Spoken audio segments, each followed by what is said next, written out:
What is going on, everybody? What is going on? See if we can get a couple people in here. We're just gonna have a quick little chat. This ain't gonna be a long live. Just got a couple of things just want to talk about.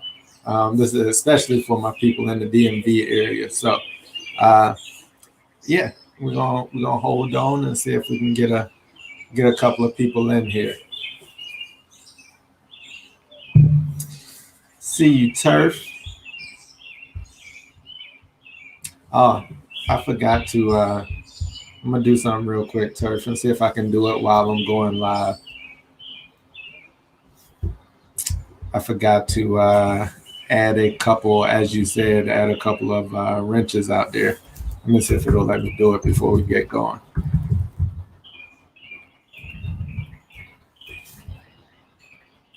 How y'all doing, everybody? Just jump in the chat and let me know when you get in here. See you, bro. What's going on there, bro? We're gonna get in here. We're gonna get to it. Like I said, this is I think it's a lot of people that's experiencing this, but I really want to make sure I talk to this about with my DMV, Maryland, DC, Virginia crew, because I know we're right here in the same area. So it's definitely is something that's challenging right now. So we're gonna see if we can get a couple more people in here. How you doing, Grace?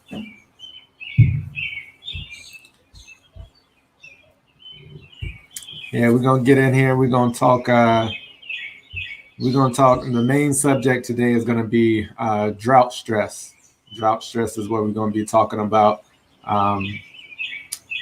Like I said, my people in the DMV, I know we're all in the same boat right now, and it's been sneaky. Like that's the thing. We thought we'd been getting enough rain, but not really.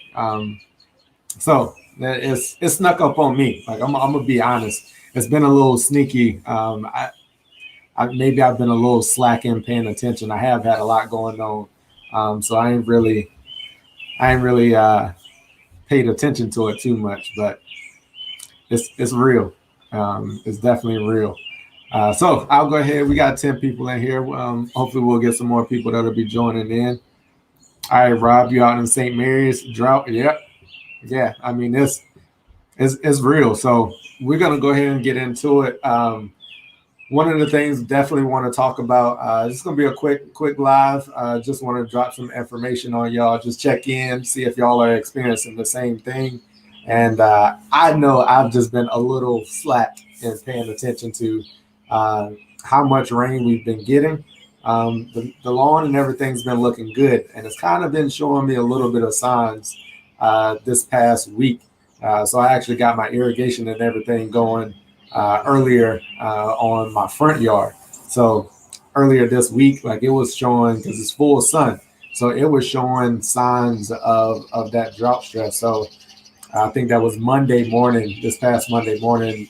I let the irrigation just go for a couple of hours, and like that next morning, well, when I woke up that morning, you can just tell the lawn was in a better condition. Like it was definitely in a better condition. So you definitely got to get ready to start setting up your irrigation. That's what I've been doing all day. I didn't get cleaned up or nothing. Like I was like, yeah, I got to go let everybody know. I've been in my backyard most of the day, setting up my irrigation. If not following me on IG, it's Elevated Lawnscapes on IG. So yeah, I've been posting. I had to fix one of my irrigation lines. I knew that was a issue from last fall when I was winterizing it. So I finally got around to getting that fixed. It was a simple fix. Irrigation ain't hard, but it's dirty. It's definitely dirty and messy. So I went on and took care of that. But I'm all up and running. Everything's ready to go. And tomorrow, so my plan is I have basically two microclimates in my backyard, like right in the same area. My backyard is about 4,000 square foot in the back. 4,000 square feet in the back of actual turf. So I've got two microclimates in my backyard. Front corner, full sun. It's beaming full sun all the time. And the back portion of my lawn, as y'all have seen, is heavily shaded. A lot of trees, heavily shaded back there in the back. So those are what we call microclimates. I have to treat those differently, which is why when I was installing my irrigation, I've actually got the full sun area is on a zone all by itself, because I knew, thinking ahead, I needed to be able to control the amount of water that I was putting in that specific area.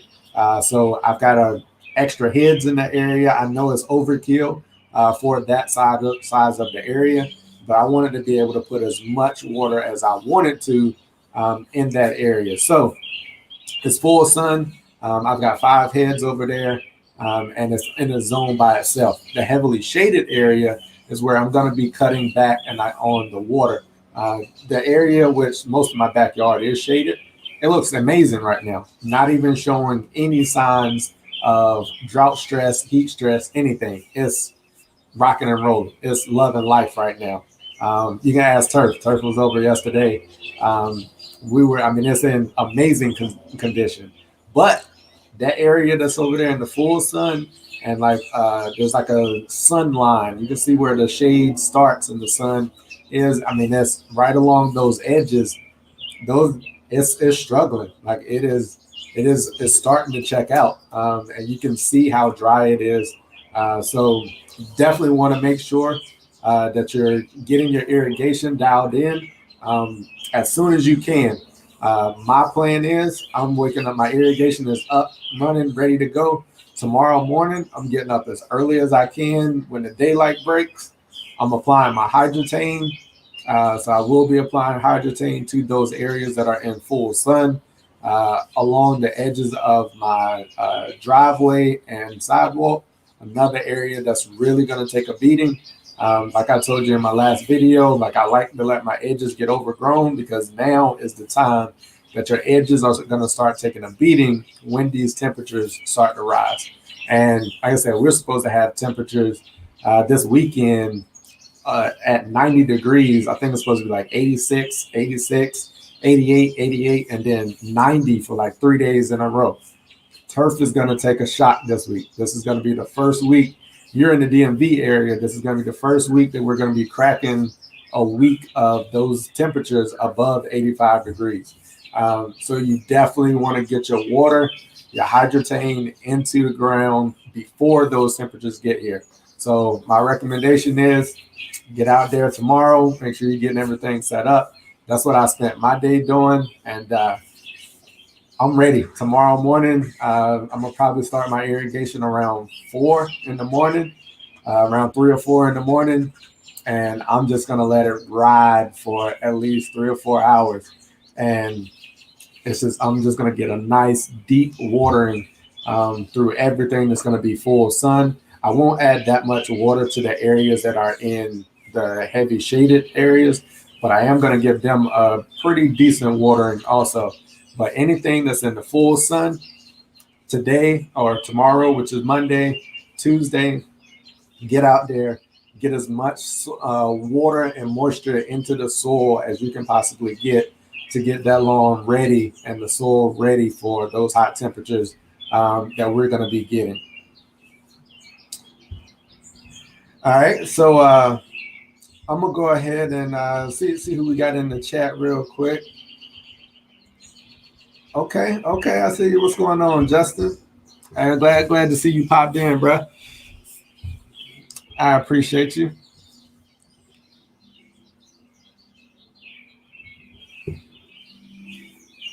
All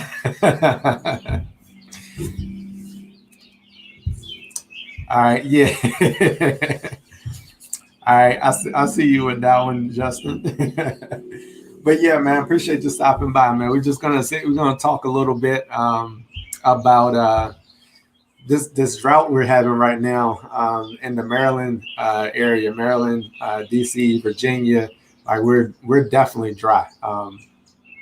My lawn, like even though I posted that video, the lawn does look amazing, but I do have those areas that are starting to check out, and I would just be 100% honest with you, and those areas that need some attention. So I'll be putting that Hydrotane down. I'm gonna get a little bit of water down first, and then I'm actually gonna apply that Hydrotane to those areas that are full of sun, those areas that are struggling, and then I'm gonna go right behind that. And if you are using Hydrotane, I want to point this out. If you are applying Hydrotane, make sure you're at least getting immediately after application. Make sure you're getting at least a 1/4 inch to a 1/2 inch of water to get that product down into the soil. Hydrotane does not work if it dries up on the leaf blades or on the top of the surface, the soil surface. So you got to get that Hydrotane down into the soil. So if you are using that, be sure that you are getting that water down immediately and not letting that product dry on the leaf blades. So if anybody actually has any questions or anything, just drop them over there in the chat. I'll take a couple of questions or anything, but I definitely just want to pop in, talk about that. Yeah, just yeah, man. The lawn does look good. Like I will be honest, the lawn does look good. It's not a whole lot of areas that's bad, but I do have some areas that are showing some drought stress. Like it's a couple of areas that are struggling. And this year, I said it. I told everybody I was going to be 100% transparent with what's going on in the lawn this year. And I'm gonna give y'all the ups, the down, the good, the bad. Hopefully, not too much of the ugly, but it happens. It definitely happens. So I'm gonna be transparent. I'm gonna let y'all know the struggles and stuff that I'm going through. I did take some pictures. I'll probably post them on IG sometime today or later this evening of what it's looking like right now. And I'm gonna hit it hard with Hydrotane and water.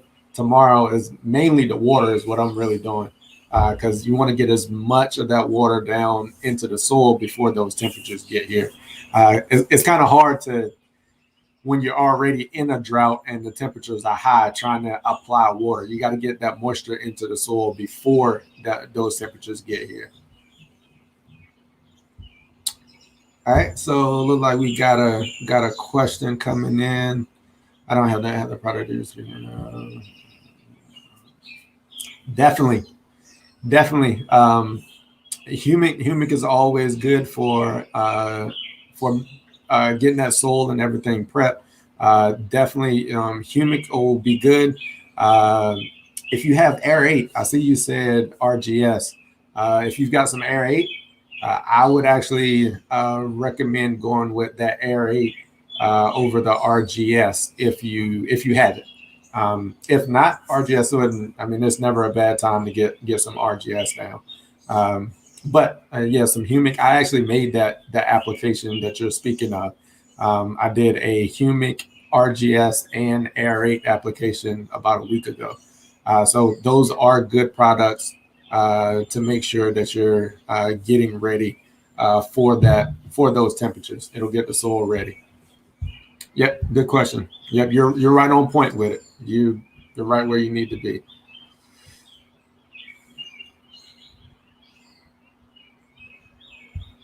Yeah, Greg, you're right.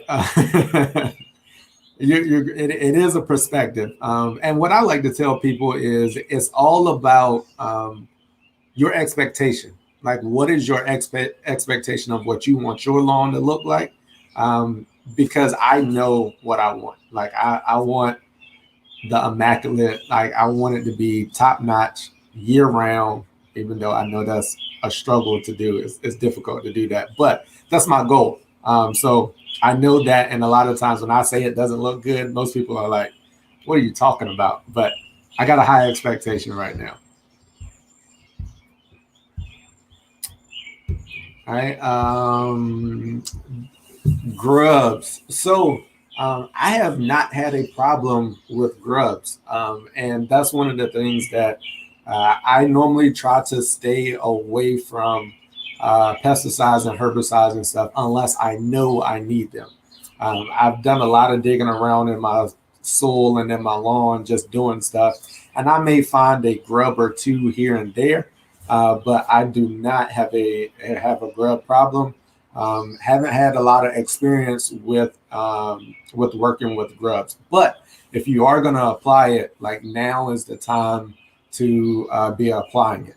So it's a little late to be getting it, but if you can get it down as soon as you can, that would be a good time to do it. So with grubs, you're really trying to break that cycle of how their life cycle of how they work. So grubs, they'll start off in the ground, then they turn into the beetles, and then they fly around and lay more eggs, and then those eggs are the new June bugs and grubs for the next year. So you want to try and break that cycle. Now is the time to be applying that as soon as you can. All right. So what are current temps? So current temps right now, you can see I got a jacket on. It was definitely warm earlier today. I was out in shorts and a t-shirt, but then some fake rain came. It got real cloudy, like it was about to thunderstorm, and the temperatures just dropped. So it got pretty chilly. Like right now, it's only 57. It's 57 right now. But the concern is the temperatures that are coming in the next couple of days.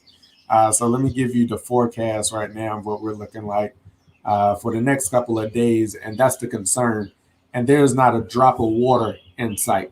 So there's not going to be a lot of moisture that's going to be coming. These are our first hot temperatures of the year. So looking at it, we're in Tuesday is going to be 77, not too bad. Wednesday is 83. Thursday, 86, 85, 90, 90, 90, like through Saturday. So from Saturday to Monday, we're talking 90 degrees. So that's what we're talking about. That's the concern. Making sure like we don't have any water in sight. We haven't had any water in the past couple of weeks. It's time to get some moisture into the soil. The turf is about to take a hit if you're not prepared for it. All right, so yeah, that's how you're saying.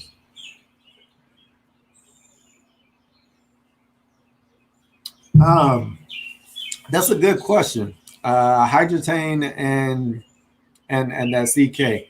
I'm not sure. I'll be honest. I'm not sure if you can do that. If somebody in the chat has mixed any, I haven't used the CK or Seek, whichever one it is. I know that's the Green County fertilizer product.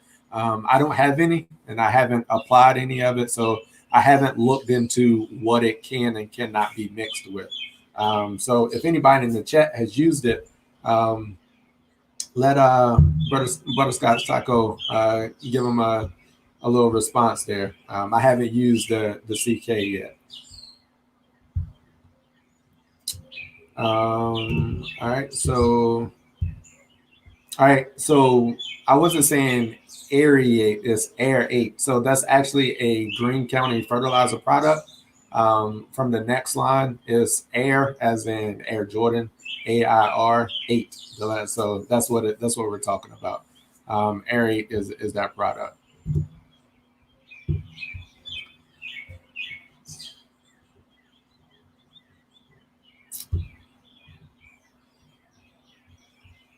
All right, cool. Let's see. I'm hoping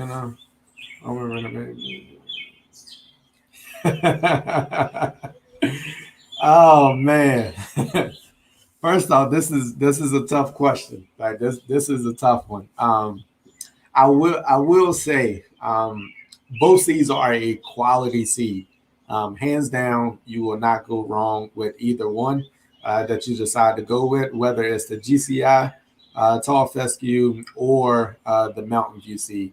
I will say right now, I am favoring the Mountain View seed. It is it just looks, hands down, it just looks amazing right now. So the true test is now. Like now, the test is when it starts. And a lot of people have asked me this question. This is my first year after I did my renovation with the Mountain View seed back there. So now is the time to tell. I mean, it's all good when temps are low. I mean, the fall is going to look, most turf is going to look great. Spring, cool season turf is definitely going to look great. Now is the time. Now is time to really separate the men from the boys right now as we get ready to get into the summer. And if this Mountain View seed holds up, and I'm not looking at a lot of disease pressure and like die off, and it actually holds up like during these conditions, I am irrigated, so I'll make sure I get all my proper watering down, and we'll see how it comes out on the other side. I've got high expectations for it, and right now it is definitely looking good. So I'm favoring the Mountain View seed right now. We'll see how it comes out on the end of the other side of the summer. All right.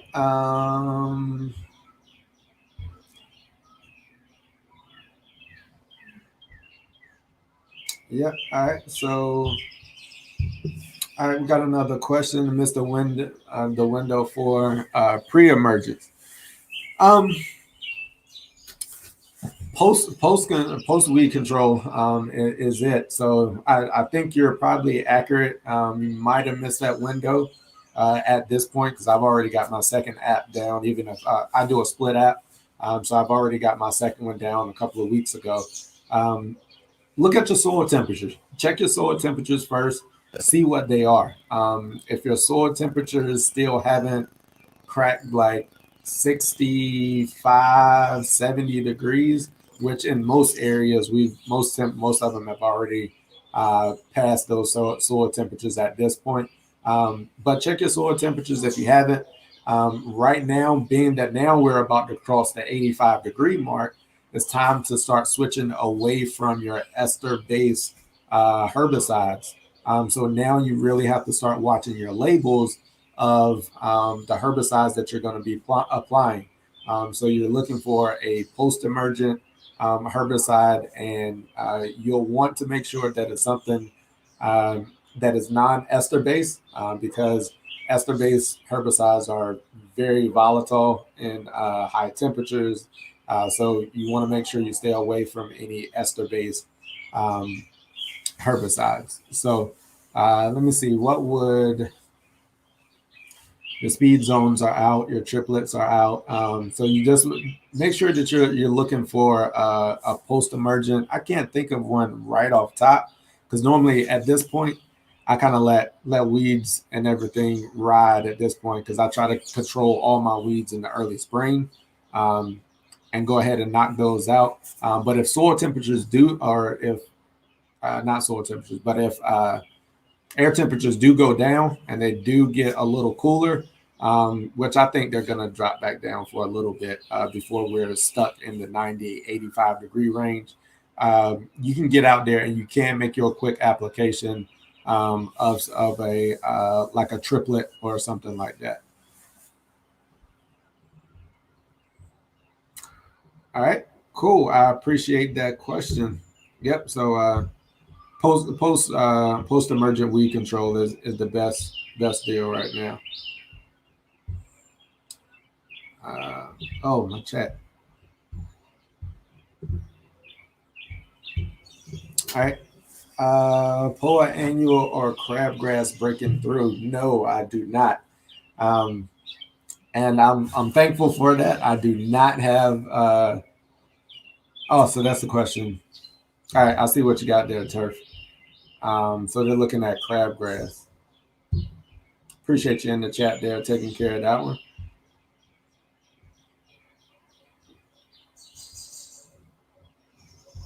All right, let me see what else we got. I'm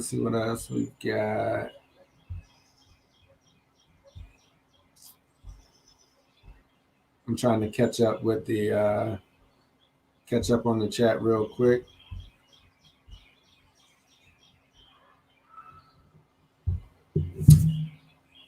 Jerry, I appreciate that, man. I definitely appreciate that. Thank you for I appreciate you for watching. Thanks for definitely coming in. Thank you for stopping by today. So I think we've got a couple of other people that have joined in. I'm gonna just do a quick recap.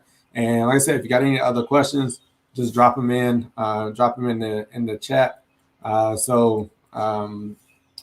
definitely gonna circle back. This is what we're talking about: Maryland, the DC, Maryland, Virginia area, DMV as we call it. We're in a drought. Like, it's super dry. We're about to get our first temperatures above 90. So I just want to give everybody some information. Make sure that you're getting your irrigation set up. Make sure that you're getting some moisture into the soil. Get some water in the soil tomorrow morning if you can, Tuesday morning if you can, or Wednesday. Get it in as soon as you can, because the end of the week is gonna get real. So it's gonna be a challenge for the turf if you do not have any moisture in the soil. So at this point, you just got to make sure that, as I've said in my videos, we're getting to the time of year that we've been preparing for the past 9 months. So since last September, we've been preparing for June, July, and August. This is the hardest time of the year for a cool season long. June, July, and August. At that point, if you're not already ready for it and your turf is not already prepped, it's hard to get it there. It's hard to get it there. So at this point, it's time to make sure you're just doing your cultural practices. Make sure that you're mowing at a highest setting that you can at this point. If you're giving your condition, if you're full sun, that's what you need to be doing. If you're not, if you got a heavily shaded areas like my backyard, I'm actually cutting my backyard at 3 inches because of how shaded it is. So that's another cultural practice. Make sure you're looking at your lawn. Make sure you're monitoring it to make sure that it's getting what it needs, as in has enough water. Make sure you're looking for fungus, because we're getting into that time where we're going to be above 90 degrees, and humidity is going to start going up. We're going to get the evening thunderstorms, and all of that's going to be an increase in disease pressure. So we want to make sure that we're looking at that. All right, we got a question.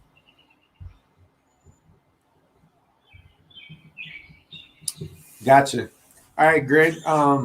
So that's a really good question, because I'm actually doing that in my front yard.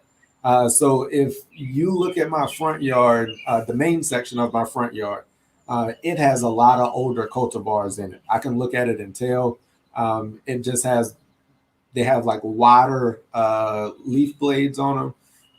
The color just isn't as dark. It doesn't look as good as the newer cultivars, I'll tell you that. And I can see differences in it. Last year was the first year that I overseeded it with a quality cultivar or quality seed, which in my front yard, I went with the GCI tall fescue in the front yard, no Kentucky bluegrass in that. I just went straight with the tall fescue. I can tell you, I have noticed a change.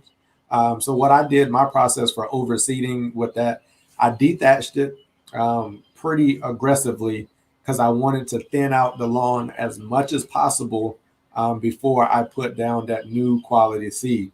And that way I opened it up as much as possible. I got as much soil exposed as I could, thinned it out. And then that way, those premium seeds that you paid for, they've got the best chance of being able to grow up and come in into that lawn. And I can definitely say I can tell a difference in my color and the way that the turf looks in my front yard compared to when it did before I overseeded with a premium seed. So I would recommend it if you don't want to go with a full renovation. So what I'm going to do, I'm going to give that front main section one more year of a heavy overseeding with premium seed. Y'all know me. I've got high expectations for my lawn. So if it doesn't come out and meet my standards of what I want it to look like in the next year, so yeah, I'll give it all of next year. I'm overseed this fall. I'll give it all of next year. So 2022, it may be a full renovation if the front section does not meet the standards that I'm looking for. So that's something to look forward to. All right. Let me see what else we got. Hey, what's going on, Will? Hey, appreciate you stopping by, bruh. Hey, good to see you.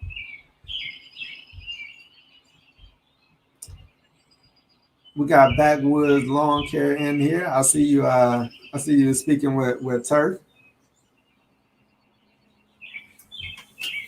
Hey, and by the way, I hope y'all are enjoying a beverage of your choice on this good Sunday evening as we kick back, whatever that choice may be.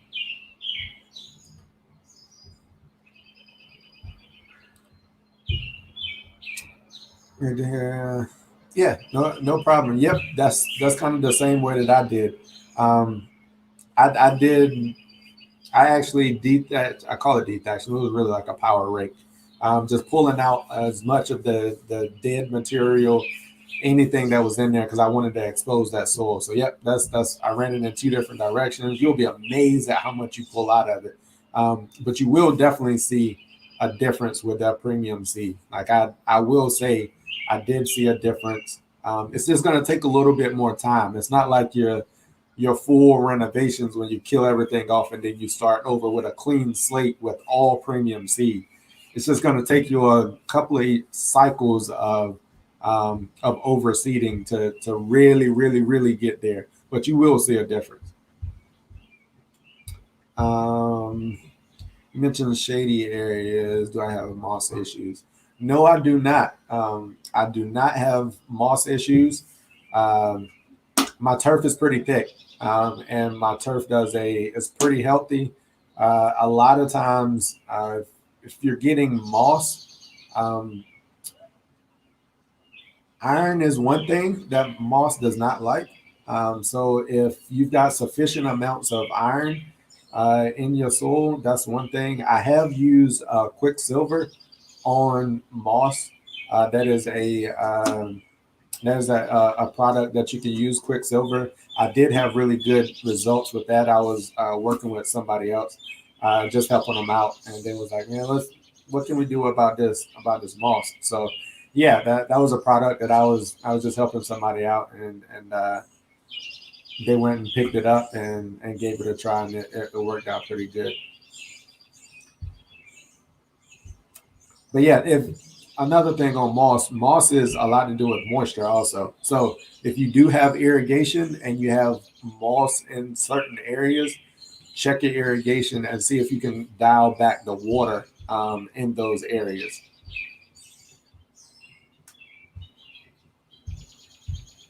All right, cool. Grace, how's the garden coming up? Man, the garden is looking good. The garden is looking good.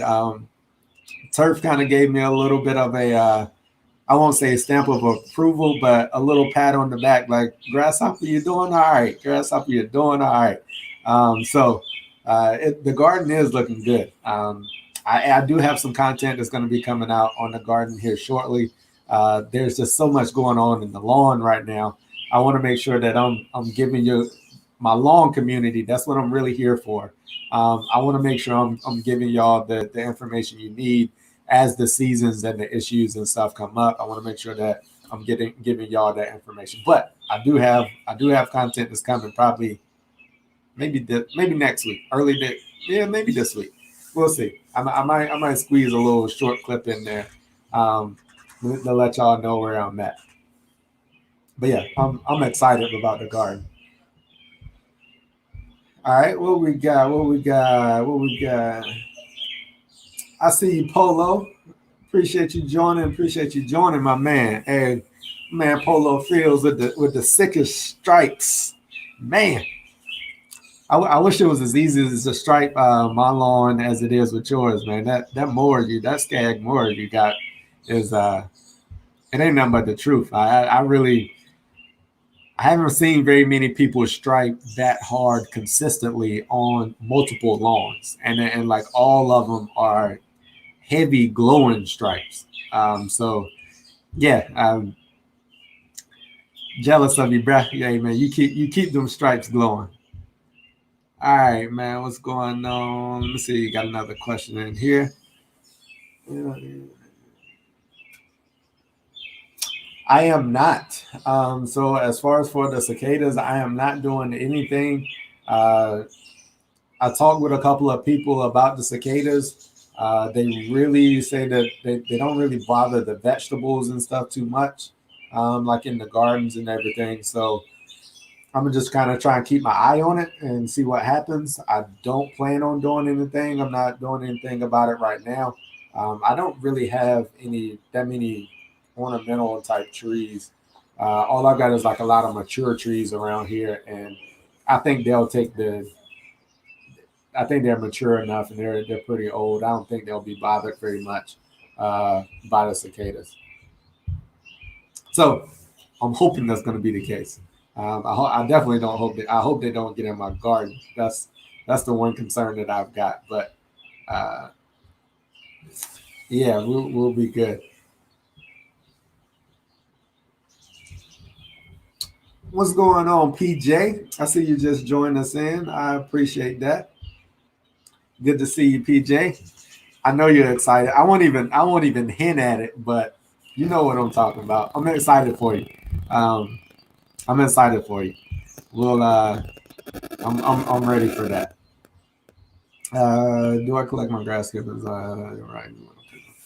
So I I do that. Once again, this goes into those cultural practices. So what I'm doing is I'm low in phosphorus and also potassium and organic material in my front yard. So being that I'm low in phosphorus and low in OM, I am actually recycling, mulching, what this side discharging, whatever you want to call it. I'm leaving all of my clippings into the front yard, not doing anything. So trying to help refeed the soil, add some more of that organic material back into the soil to try to get that OM up. So in my front yard, I do not bag my clippings. In my backyard, where I am high in phosphorus and higher, not high, but higher in OM, I bag my backyard. So that's one of those things where another microclimate. So I treat my front yard and my backyard differently. As you can see, um, I've got shade and stuff in the back, and my soil test has shown that I'm high in phosphorus in my backyard, being that I brought in like some garden soil type material. I did some leveling last year, so which I knew was probably higher in phosphorus. So I'm actually applying no phosphorus until I overseed, which I may not even apply any then. So all my fertilizers for the backyard, I have zero phosphorus in them. My front yard, I'm making sure that I have phosphorus in all of my applications because my soil test states that I'm low in phosphorus.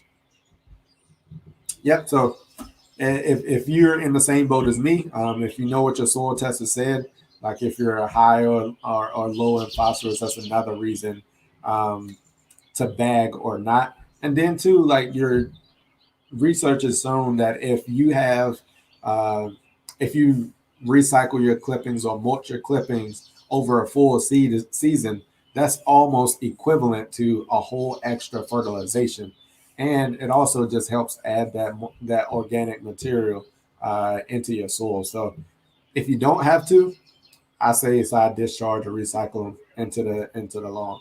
It's good for it. All right. Yeah, turf. Like you're you're right. You're right. We got a lot of editing to do. Like I probably got at least 6 videos worth of editing to do. Like yeah, we got a lot of work to do. Got a lot of work to do. But hey, that's good for y'all. I mean that's more content. Y'all know that content is coming. Like I've got it, and y'all know I'm at least putting out a video a week. Um, I gave y'all 2 last week. Like I had to. That mow, that mow last week was just so enjoyable. Like I just had to share it. Like I enjoyed that mow. I hope y'all enjoyed that quick video. The lawn just looked amazing. So I wanted to share that with y'all. Good single doubles. That was probably at this point that is probably the best mow this year so far. Even the mows before my event that I had maybe a month or so ago. It just yeah, it wasn't the lawn wasn't at far into the season yet. It wasn't far enough into the season for it to look as good as it does now. But now it's it's looking good. That peak was amazing. That mow was amazing. Um, you can ask Turf. Turf was swatting mosquitoes yesterday. So I mean, the bugs aren't bad right now. Mosquitoes are starting to come out. My backyard, as I said, is heavily shaded, and my neighbor has like a little pond, little thing in their backyard, little decorative pond. Of course, it's just holding water, which just brings mosquitoes in my backyard. So I will be applying something this year. I've never done it, but I'm going to be applying something natural, just to try to keep the mosquitoes down this summer because they got pretty bad last year. But they're not bad just yet, but it's coming. It's just a matter of time. It's coming. All right.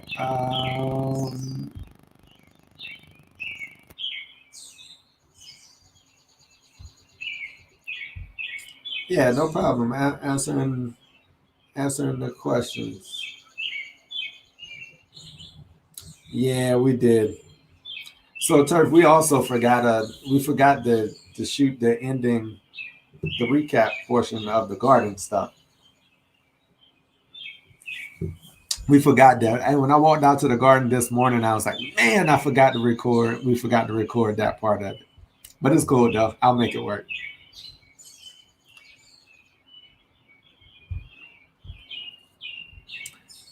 So Taco Butter, that's a good thing. That's good. I mean, I know you. That's a good thing to do because you're getting those seed heads, you're collecting them, and you're not replanting the next year's crop.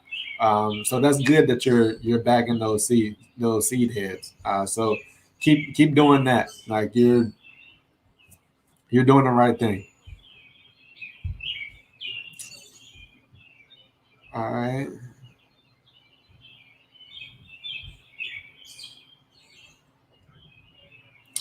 All right. So if there's nothing else, y'all just if y'all got any more questions, just pop them in the chat, and I think we're good at this point. Like I said, I just wanted to get on here, give y'all the heads up on what's coming, making sure y'all are getting ready, make sure you're getting prepped. Oh, one thing that I didn't mention with your watering um, and your irrigation. I know a lot of people say, "Well, Cam, I don't have any in-ground irrigation. Like I don't have an option to water."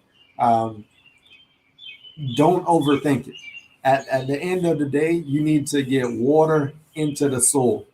That is the goal. You need to get water into the soil.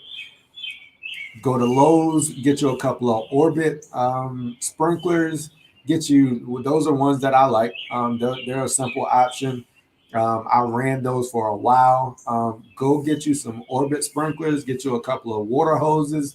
Like I said, at the end of the day, the goal is just to get water into the soil and to be consistent with your application of water. So don't try to make it like even if you don't have in-ground irrigation, you can still be successful with irrigating your lawn without having an in-ground irrigation system. Those sprinklers work just fine. Like I said, at the end of the day, you just want to get water into the soil. So to do that, you want to make sure that you are monitoring how much water you are putting down over a period of time. The goal is most turf types need about an inch of water a week. When it gets super hot, super dry, you may need to bump that up to a higher amount. Let your turf tell you if you need more than that 1 inch of water per week. But the starting point, you should be starting at about an inch of water a week. And that's where you're going to want to be to make sure that your turf is getting the right amount of water. If it's still struggling and you know that you've done your measurements, you know that you put down an inch of water per week, and your lawn is still struggling, still looking dry, you can bump that up. But let your turf tell you if it needs more water. And the like I said, the orbits are, I mean, I ran those for the longest before I actually put my, what I call a poor man's irrigation in my front yard. So my front yard is not in-ground irrigation, but I do have pop-ups that come out, and I've just got water hoses that are ran from my outside spigot. If you've got tall fescue, or if you got a cool season lawn, for the most part, you're going to be cutting at least 3 inches tall.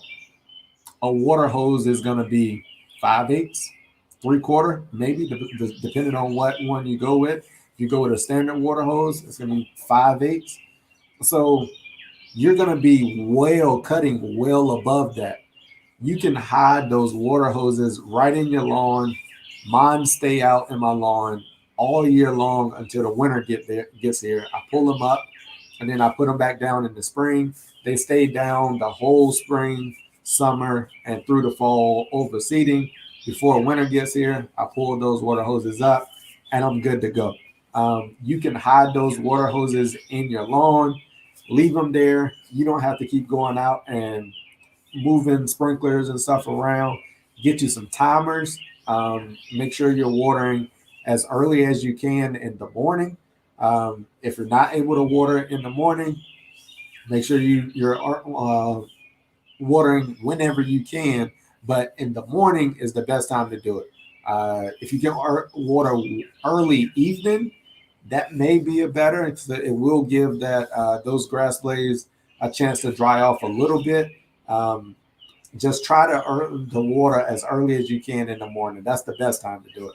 But if you can't, I would just avoid watering in the middle of the day because it's the hottest point of the day. Most of the water that you're putting down is just evaporating away. So just try not to, I would avoid watering in the middle of the day. So early morning, early evening, whenever the time that you're able to, but aim for early morning. Get you some timers, people. Like, get you some timers. I am going to be putting up a video here that I'm working on that is going to cover some irrigation that I was just telling you about in my front yard, just because it's that time of year to make sure that we're getting ready, getting our irrigation set up. And I'm already working on that video now, just to give you guys some information on. You don't have to make it as difficult, and you don't have to have in-ground irrigation. That's the thing I hear a lot. Well, I don't have the in-ground irrigation. I don't have the in-ground irrigation. You don't need it. You can run the same concepts of in-ground irrigation above ground with a whole lot less work and a whole lot less money. It's a whole lot less money, and I can definitely tell you it works, because at the end of the day, the goal is put water on the soil. That's the end of the day. That's the goal. So let me see. See, we got a couple of questions that popped in.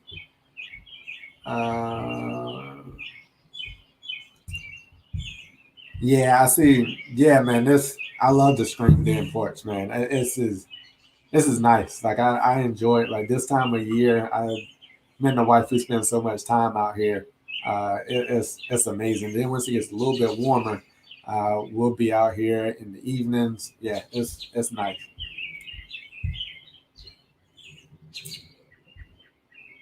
Let me see. Had a couple of questions pop in. Let me get down to them.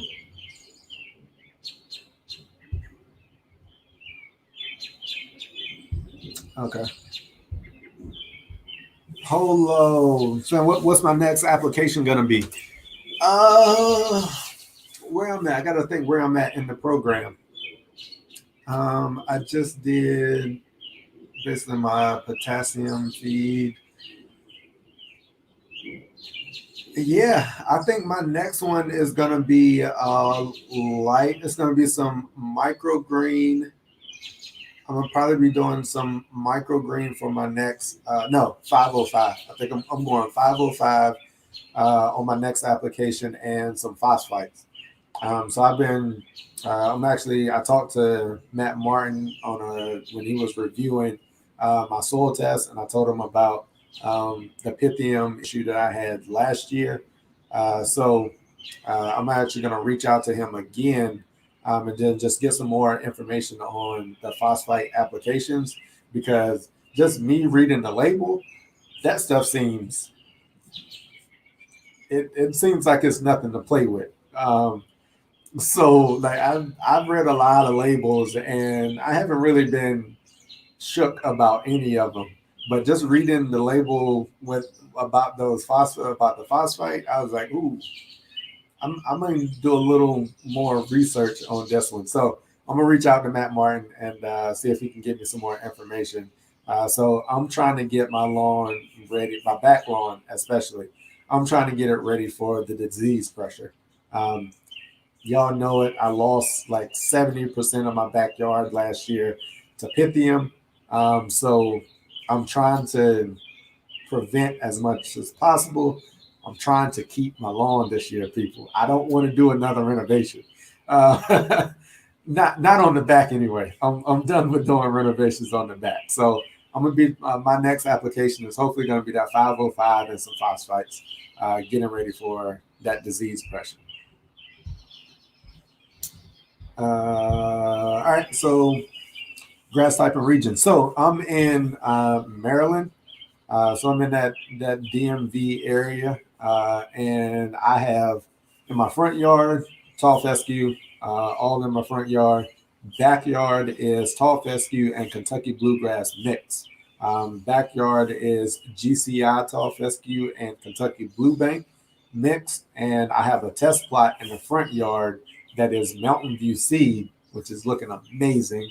And then I overseeded my main section of my front yard with uh, GCI tall fescue. So yeah, that's where I'm at. Let me know, Daniel. Let me know where you're at. I see you've popped a couple of questions in there. Let me know where you're located. I see you, T. I appreciate you joining.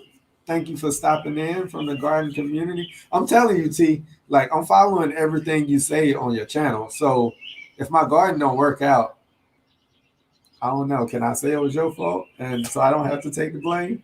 Nah, I'm just messing with you. But yeah, I definitely appreciate you stopping by. But yeah, I'm definitely looking at your videos. And like for some reason, it seems that every time you drop a video, it's exactly what I'm about to do. Like you dropped your bean video, like I think last week, a week before.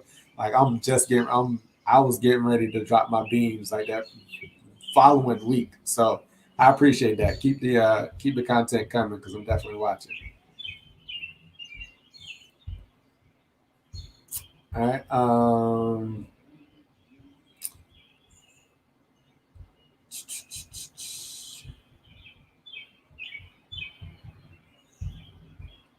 right. So you got a question.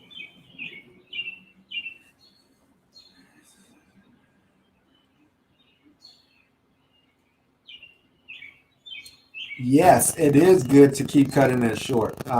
It's funny because I was watching a live the other week. Centipede does like to be cut short, so keep cutting it. The thing is that Centipede is a little different than all the other warm season grasses because Centipede doesn't like a lot of nutrients. It is a very low maintenance type of turf, but it does like to be cut close. So keep cutting it short. You probably should be cutting it 2 inches or less. So yeah, I'd say probably just running at about cut it at about 2 inches. If you're cutting it shorter than that, that's fine. It does like to be cut short. It is a spreading type. It's a warm season, so it's a spreading type of turf. So just keep cutting it. Make sure you've applied a little bit of fertilizer to it, but it does not like a lot of fertilizer, and it does not like a lot of phosphorus or potassium either. So it really just likes nitrogen. So if you were buying a fertilizer, I would look for something that's like a going into the summer. I don't know if you're irrigated or not. I don't think you have irrigation. So I would go with something light on the nitrogen side, maybe a 16 something 0.5 on the fertilizer analysis. A little bit of potassium, more nitrogen, and just you probably don't even need to put any phosphorus down.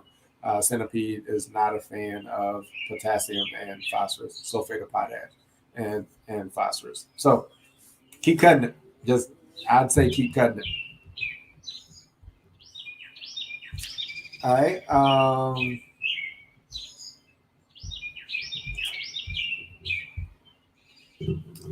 Okay.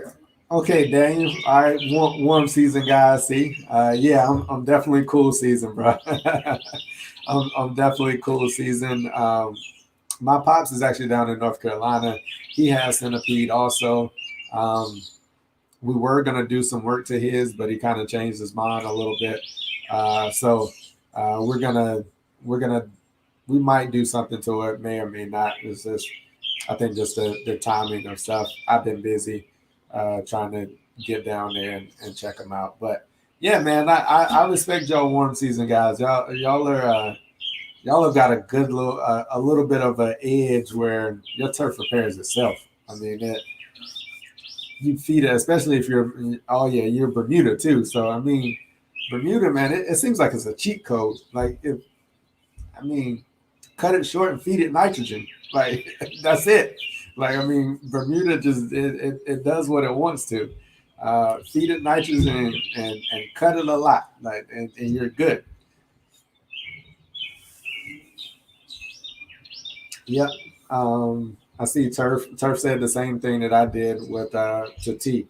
Yep. Centipede likes to be cut short. 2 inches tops. Anything less than that, you're still good. Left tool, man. I appreciate you. I appreciate you stopping in. I definitely appreciate that. The stripes are looking good. Like the lawn, as I look out at it, it's still looking good. I was gonna cut it today. I was actually talking to some people today. I was gonna cut it. I had an interesting stripe that I wanted to do in the lawn, but I had to make the responsible decision. I looked at the backyard and I was like, there are portions of this that is stressed. Like it looked like it was stressed. So I made the responsible choice that the overall health of the turf is what's important. I love striping. I love looking at stripes. I really wanted to do that striping pattern today, but I knew the overall goal is to make sure that I've got a healthy stand of turf, and adding more stress onto it when it was already slightly stressed, just to add some stripes in it wasn't worth it. So I will not. Those were probably the last stripes that y'all will see from me until the fall, because I want to make sure that this backyard, I don't want to do another renovation. So I'm going to try to baby it as much as I can this year. And as it matures, it's not even a year old yet. So as it starts to mature, hopefully I'll be able to go a little bit farther into the season. But right now, I just want a healthy stand of turf, and I love stripes, but I love my yard to be healthy and me not have to do a full renovation. I would like that even more. All right. What's that? What's that? I see Left Tool and them talking and turf. All right. I appreciate that.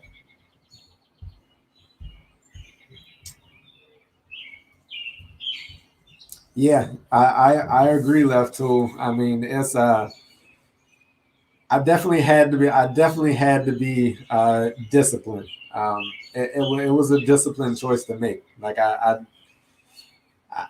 knew that I needed to be responsible. So that was the responsible thing to do. Wow, my I must jumped I skipped a lot in the chat.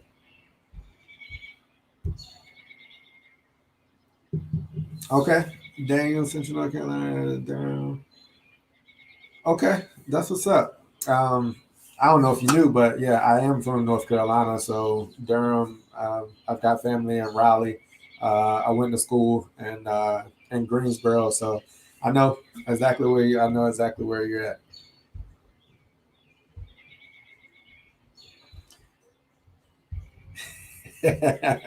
Yeah, man. These birds in the background, man. The birds own this just back here. Like they're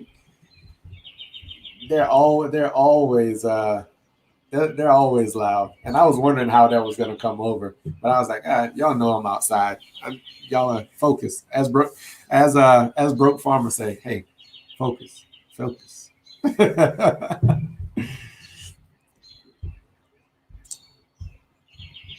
All right.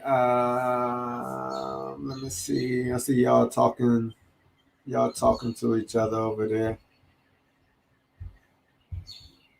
So Polo, like his morning sun. So it's crazy. Like they actually get louder in the evening. Like they're louder in the evening than they are in the morning. And it's crazy. Like they wait until like it gets about this dark. And then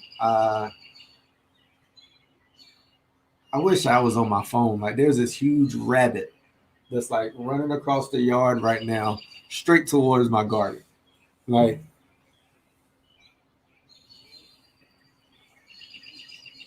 he is literally right by my garden. So he's about to jump into my pepper plants. Turf, you know where the pepper plants are. Like this rabbit's literally about to jump into the pepper plants. All right, so I'm gonna leave y'all for 1 second because I'm not about to let him eat all my daggone peppers.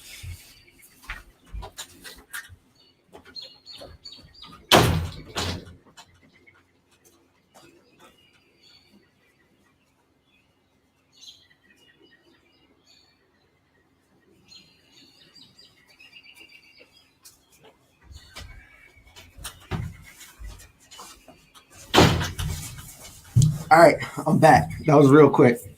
Yeah, so he literally jumped into my pepper plants. Yeah, so I had, I had to go take care of that. I made it quick so that I can get right back.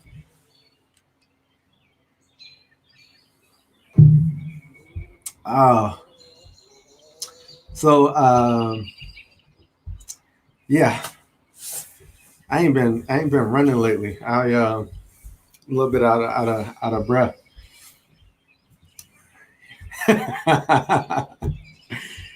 So Gigi, yes, I did go chase him off. Like he was literally getting ready. I watched him run across the yard, get to my pepper plant. Like so, I've got my garden, and then I've also got some things that are potted up, and there's some lettuce in there. He literally sat there, looked at it, and then was like, "Oh, this is where I need to be." Jumped into my pepper plants and was like sitting inside one of the pots, getting ready to go to work. So, yeah, I had to go chase him away. All right, man, I appreciate you stopping by, Gigi. And you came in right at the gardening content. Like I had garden content going on, and you popped in right there. So if y'all haven't checked out Gigi's natural homestead, make sure y'all go over there, check her out. Um, those tomato plants are huge. I watched a video on the tomatoes. I remember when you planted them, and I was looking at it. And I told wifey this one. I was like, "How is her pepper plants that huge already? Like mine are like half that size." And we were about neck and neck when you planted them. And I was like, how are her plants that big already? And you got tomatoes already. So You doing it over there. That must be that experienced gardening thing right there. All right, so I know I skipped a couple, so I gotta do this. So left tool, I'm gonna answer your question. Blue skies only. It's only one color blue in North Carolina, and that is Carolina blue. That is it. It's one color blue. That's it. Done. And I'm not addressing it any other time, any other way. Carolina all day. My whole family is Carolina fans except for one. I think we got no two. One and the second one married in. So we bleed Carolina blue. That's right, Daniel. Those rabbits. Yep. Turf, man. If we was back home, that's exactly what that would have been.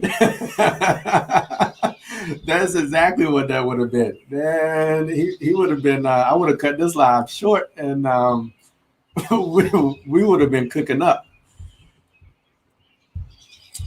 What's going on, Eco? How's it going there, brother? Appreciate you joining. Appreciate you joining. Oh yeah, I guess y'all are seeing where I went to chase off the red light, so I'm now catching up with Detroit. Oh, Auntie, appreciate you joining, Auntie. So this is one of my aunties from back home. She's back down there in the hometown. I appreciate that. Clovers. So clovers aren't that bad to get rid of. Clovers, you're just going to want to look for a herbicide that has 2,4-D in it for the most part. You can go with a spectricide product. I can't remember what kind of grass you have, but if you just go to Lowe's and grab you a herbicide to make sure it has 2,4-D in it, just flip it over, look at the label, make sure it's got 2,4-D in it. Most of them do, and make sure that it is safe for cool season and warm season lawns. And I know you don't have Centipede. I can't remember what kind of grass you have though. I'm trying to think back, but I don't think you have Centipede. But yeah, 2,4-D is going to be the ingredient on the back that you're going to be wanting to look for.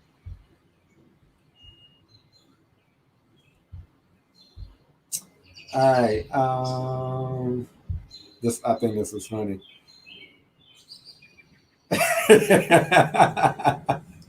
Yeah, I'm pretty sure that was the first for that, but there's no way that I could sit here and watch him destroy my plants. Like he literally hopped into the pot and was about to go to work on eating my pepper plants. Like so, turf. Now you know why I did what I did to the garden. Like that right there was just evidence of why I did it, and it took me a lot of extra time to do it, but I'm glad I did it.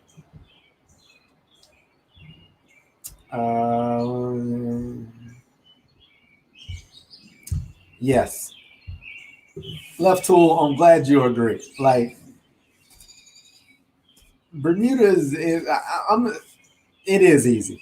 I don't want to downplay it, but Bermuda is. I mean, it doesn't really catch a lot of diseases. It does have some disease pressure, but it repairs so quickly and it grows so quickly that it grows out of a lot of it. I know you guys still do battle with some disease though, but yeah, man, feed it nitrogen and cut it a lot and cut it low. Like and Bermuda is good to go. that's That's kind of the name of the game with Bermuda.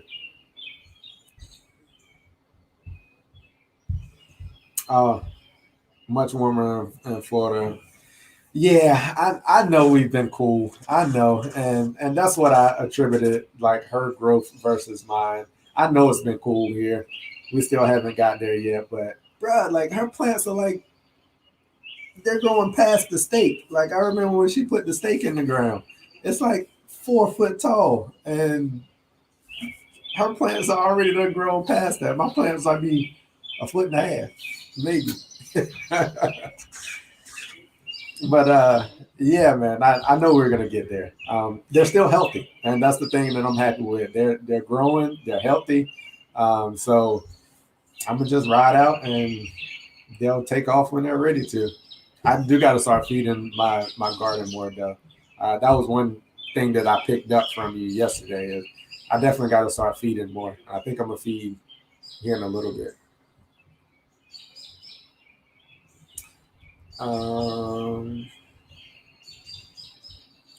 Let me see.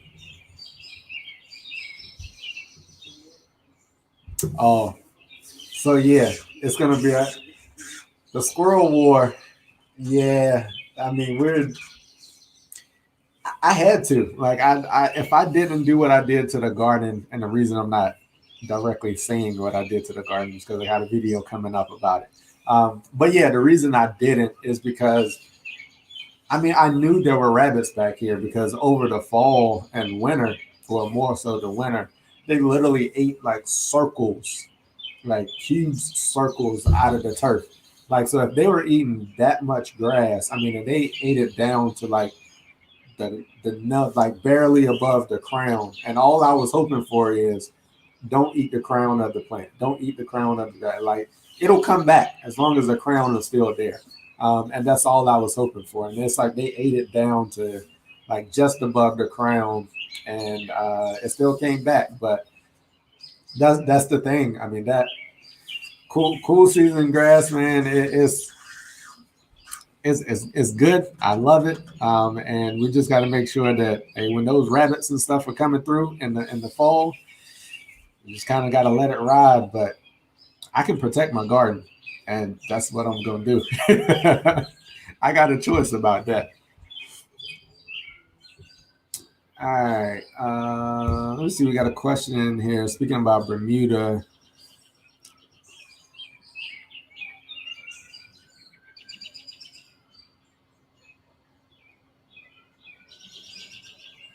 So speaking about Bermuda, so the Bermuda's gonna win that battle. I'm gonna, for the most part, I'm gonna say the Bermuda is probably gonna continue to win that battle, and getting Bermuda out of tall fescue and successfully is a challenge. Like it's a tough thing to do. Um, what is interesting is that they're starting to actually, I don't know if you've heard of the blue muta, which is the Kentucky bluegrass mixed with Bermuda. Like I really like, I wish I had a plot somewhere. I got to go buy me some more land. I got to go buy some land somewhere so I can have like all these test plots that I want to do. I would love to grow blue muta. Like I would love it.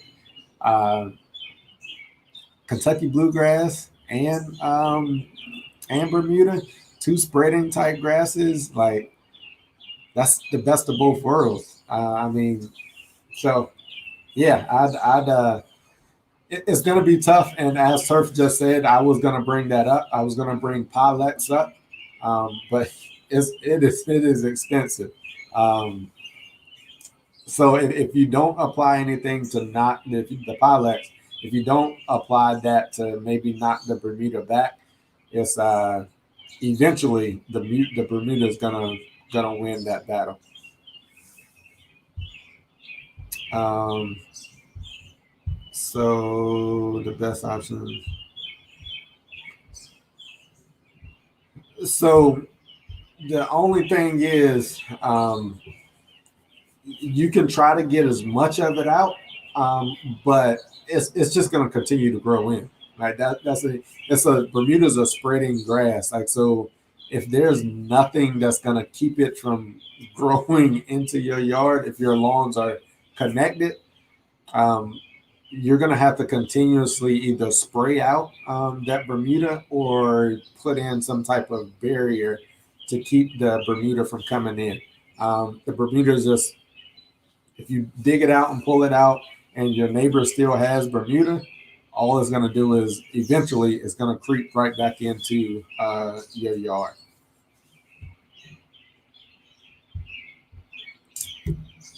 Temps today. So today, Eco today was started off warm. I think it was probably up in the 70s, mid 70s, maybe early in the day. And then it clouded up and like a thunderstorm was coming. I think it just kind of went around where I live at. Like the temperatures just dropped. It's like 55 degrees here now. We are this whole live. The reason for this whole live is we talked about it earlier. Is we haven't had a lot of rain.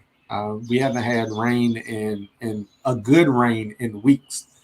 So right now at this point, we're getting ready to hit our first 90-degree days come the end of the week. I'm just letting everybody know, especially in this DMV area, that you need to be getting some moisture in the soil. This weekend and come to the end of the week it's gonna be hard on the turf, especially if you haven't been watering. I've actually got some hot spots in my yard that tomorrow morning I'm waking up early like I'm a farm. I feel like I'm running a farm around here. I'm gonna be up early at the crack of dawn, and I'm gonna get some Hydrotane applied. I'm gonna start the irrigation before that, and then by the time the sun comes up, I'm gonna get some Hydrotane down to help with the moisture management, and then I'm continuing to water. I'm gonna probably water for about 3, maybe 4 hours tomorrow morning, getting that deep watering and getting that water down into the soil. In that amount of time, I should be able to get me about an inch and a half of water down in those 3 hours. So our temps are still low, but we're getting ready to hit them high temps.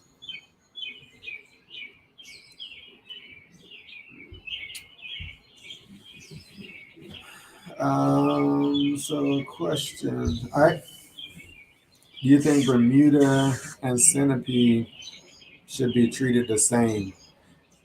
They can they can they can be treated the same in some instances, like cutting. They both like to be cut short. Um, when it comes to fertilization and herbicides, most of the time, fertilizations are very different. As I just said, Centipede doesn't like a lot of fertilization. It's a very low maintenance type of grass type or cultivar. Um, it really just likes a little bit of nitrogen. Like I said, it does not like sulfate potash very much or potassium or phosphorus. So Bermuda, on the other hand, loves nitrogen. Like this, you just bomb it with nitrogen and cut it a lot. That's kind of what we were joking about earlier. We were joking, but we're kind of serious. Is Bermuda just loves, like, you just feed it nitrogen. It needs all the other stuff too, but also the herbicides. So get to the third point. The herbicides are a little different. Centipede is very sensitive to some herbicides that are fine for Bermuda. So you got to be careful when it comes to weed treatments and your herbicides between Bermuda and Centipede. Make sure you're looking at the label. Just because both of them are warm season grass doesn't mean that one herbicide will work for both. So you got to be paying attention to the label on which ones are good and bad. So those are the three differences. Watering is probably about the same. The difference with fertilization, they're not the same. With fertilization, they're not the same with herbicides. But mowing is the same. Cut them low, and they'll be happy. Yeah, and I think turf just kind of second exactly what I was saying. Yeah.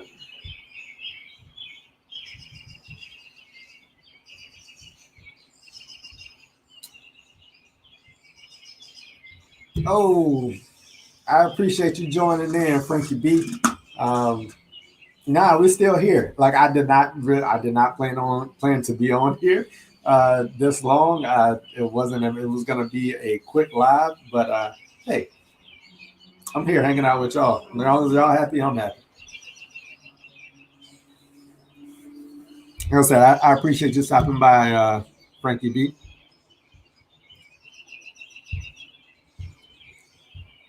All right, question. I appreciate you stopping by, Trini. I think you're in all of my lives. Like I think you've been in. I've only done what 3 of them, but I think you've been there for all of them. I appreciate you coming by. I appreciate you watching the videos and commenting also. So appreciate that. Tall fescue on.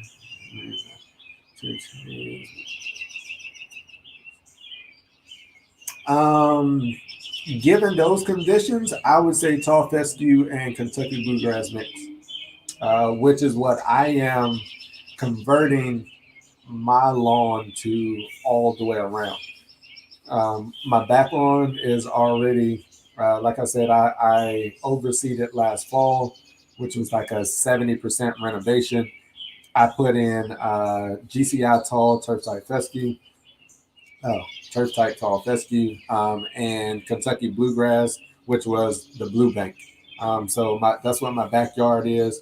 Front yard, all of that is just tall fescue right now, except for my parkway. My parkway is GCI mixed with blue bank also. So I say Kentucky bluegrass and tall fescue mix. You get a little bit of that repairing ability and spreading with the Kentucky bluegrass, and then at that point, you also get a little more color. That bluegrass, I think that's why a lot of people are noticing, like my stripes and stuff look really good this year, and I think that's because of the Kentucky bluegrass. And I think that blue bank has got an amazing color. Um, Super TA has a 100% Kentucky blue bank um, front yard, and I would say it looks amazing.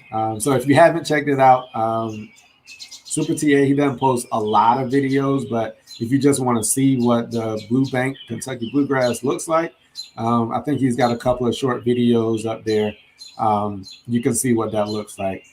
I like a mix, and I think that you get that color and the self-repairing capability out of the bluegrass, and then you get that tall fescue that just thrives and survives. It's a workhorse, I think, out of that too, going through the summer.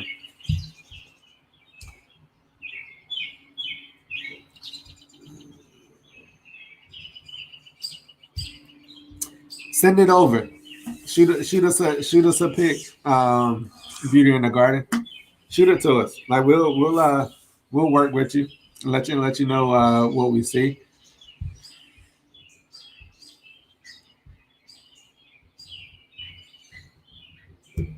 See what you got, Eco.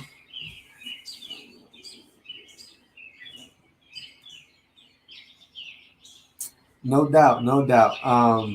That Centipede and St. Oh man, they're y'all are done with those warm season grasses. I mean, I the closest we can get to that up here is that Kentucky bluegrass. Those warm season spreading type grasses. I mean, they just live. I mean, so like I said, just be careful with your centipede.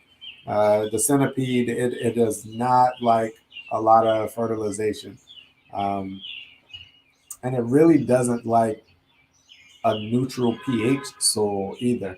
I think it actually prefers uh, a more acidic soil. So if you want your centipede to really thrive, see what your soil test is saying and what your pH is. If I'm not mistaken, I think centipede is like likes a more acidic soil. So that's another thing that you can look at, Eco. I got a question. So right now I am rolling with the Toro 22-inch recycler. Uh, I'm down to get a Time Master. I really want a Time Master. Uh, that's what I want. I want a Time Master. Uh, what's up, Toro? But yeah, I might end up getting a Time Master at some point. That's what I would really like to have. And as far as mowing frequency, I'm getting between.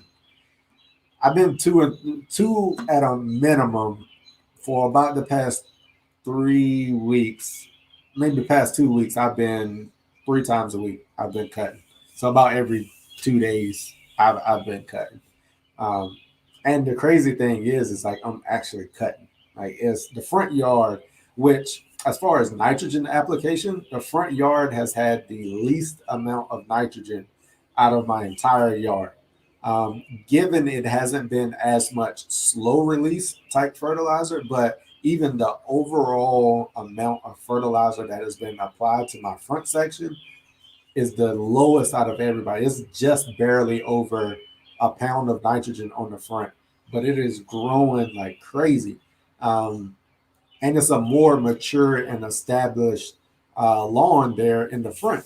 And that goes to support, like there's been a lot of research out there that says like established lawns, like really mature and established lawns that have been there over a number of years, it does not need the high 3, 4, 5 pounds of nitrogen, not five, but you just a little stuff.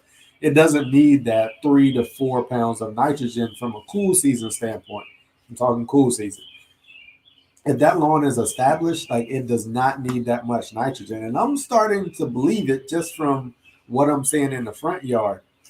Like I said, it's barely had over a pound of nitrogen. And I think it's like it's like 1.5 pounds of overall nitrogen per thousand, and it's growing like crazy right now. So yeah, I'm at least 2 times a week, preferably three. When the temperatures now that the temperatures are starting to go up, I'm cutting back. So this week I don't plan to cut my yard at all this week, which is why I cut it today.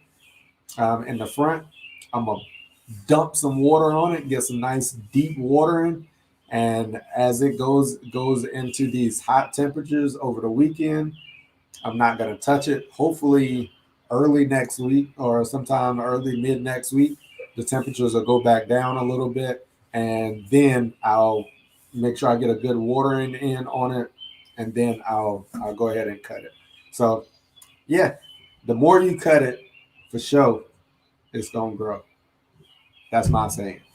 The more you cut it, for sure, it's gonna grow. All right. Let me see what else we got. Hi, Eco.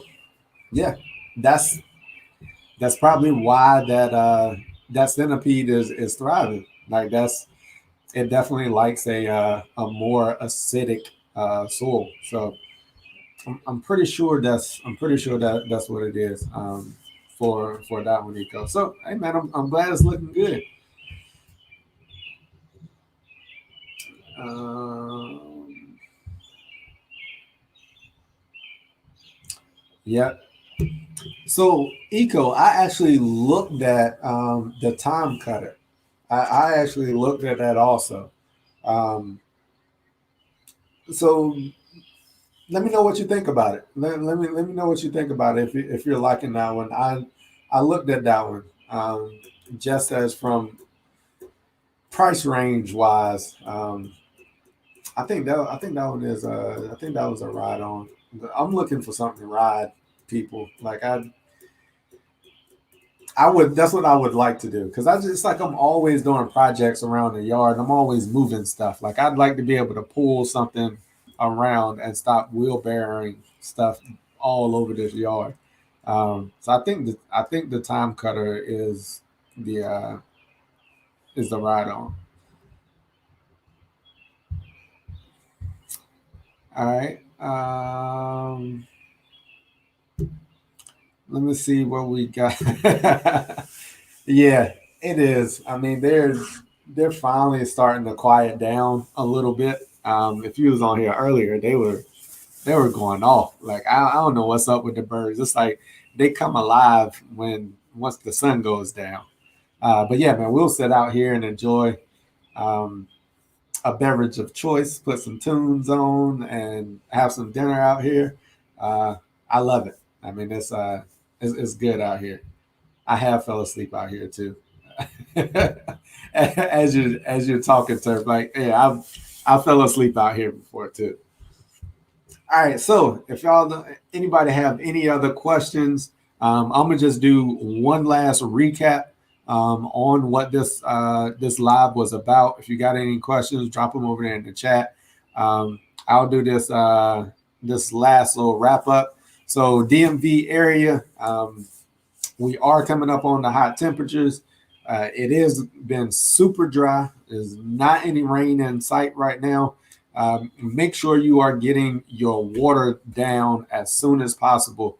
Do not wait until the end of the week when it's supposed to be in the 90s and then you start watering. Now is the time to get that water in. I will be starting my watering first thing tomorrow morning. And when I say first thing, I mean like 3 a.m. Is probably when my irrigation is going to start. My goal tomorrow is to get about an inch to an inch and a half, probably about an inch, maybe a little more, because I know my soil is just dry right now. So I'm anywhere from an inch to an inch and a half is what I'm putting down tomorrow. Make sure you're just monitoring yours. Your soil may not need it. I know I have some localized spots that are pretty dry. My shaded areas, they're probably not going to get that much. I may put a half an inch of water on my shaded areas just to start getting them ready for those high temperatures that we're going to be getting come the end of the week. So make sure you're getting that water in the soil as soon as you can. Don't wait till the temperature and the heat gets here, and then you decide that you want to start watering. So make sure you're doing that. You don't have to have in-ground irrigation. If you can run out to Lowe's, Home Depot, whatever big box store, Agri Supply, whatever you have, get out there, grab you some Orbit sprinklers, whatever sprinklers you can get. At the end of the day, the goal is to put water in the soil. Like that is the goal. However you can get it there, that's what you should do. Make sure you're just monitoring how much you put down. The magic 30 minutes of watering, that's going to vary depending on what type of sprinklers you're using. 30 minutes on one type of sprinkler may get you a half an inch of water. 30 minutes on another type of sprinkler may get you a tenth of an inch of water. So it's not about how long you run it. It's about how much water you actually put down on a given area. So just make sure you get out there, you check that out, and you're getting that water down into the soil before the high temperatures get here. And as I said, I've got areas in mind that are starting to show signs of drought stress. I've been a little slack, I will say that, on monitoring some of my areas and monitoring how dry it's actually been. But I see what's going on, and I'm going to go address it. So make sure you're putting some water in the soil. If you got some Hydrotane and you plan to apply that, or if you are going to, make sure that with your Hydrotane, make sure that you are putting at least a quarter of an inch of water on top of that, and water that in immediately. Hydrotane does not work if it dries up on the leaf blades. Hydrotane has to get down into the soil, whether you're using the granular or the liquid product. You got to make sure that you water it into the soil for that product to actually work. And that is about it. And I know I'm kind of talking to the DMV area, but if there's any, I think I've heard like out west, they're also kind of in the same drought phase. It doesn't matter where you're at. If you're going through it, the same thing applies. Or if you see it coming, the same thing applies. You want the moisture and the water to be in the soil before those temperatures get here. Just us in the DMV, this is going to be our first week of plus 85-degree temperatures for a week on, and this is going to be tough on the cool season turf that we've got up here. Just trying to get everybody a little heads up and get everybody prepped. So check the chat. We won't have anything else in the chat. I'm going to say I appreciate everybody joining. Just wanted to drop just some information on y'all and make sure y'all had the heads up. And I appreciate everybody for watching. Thank you for watching all the videos. Thank you for tuning in to the lives. Like, I will honestly say I did not expect my channel to grow as fast as it did or as much as it did. And it's not because of me, it's because of y'all. And I definitely appreciate y'all for watching. Please continue to support the channel. Tell everybody you know about the channel. Tell everybody, like, I enjoy doing this. And I definitely appreciate y'all for watching. I think I've crossed 5,000 subs now. So I'm enjoying the ride. Like, I definitely appreciate all of y'all for continuing to watch, and I enjoy it. So I'm gonna continue to make content, more content coming. And thank y'all, and y'all have a good one. And I'll see y'all in the next go around. And as I always say, if you're striving to have those immaculate lawns or gardens, just know we work. We out here. All right, y'all. Y'all have a blessed one. Have a good week.